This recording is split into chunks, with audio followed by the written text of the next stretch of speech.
Hey guys, this is the fire test of both aux cables. So without any further ado, let's get straight into the video.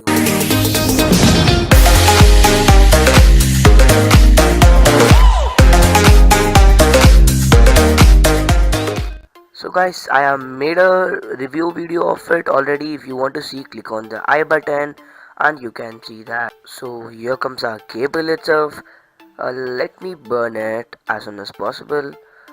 And as you can see, I'm clarifying it is a original boat cable. I'm showing the logo also. And let me burn up the light and it's here. As you can see, after lighting it, there are some like breaks, like crackles, but I after that I got to know it is not a steel, it's plastic, so it got melted. I don't want to get deep in it so the cable gets damaged. So guys, if you like this, give a huge thumbs up and don't forget to subscribe. Until that, it's Bala shining out, and I'll see you in the next one.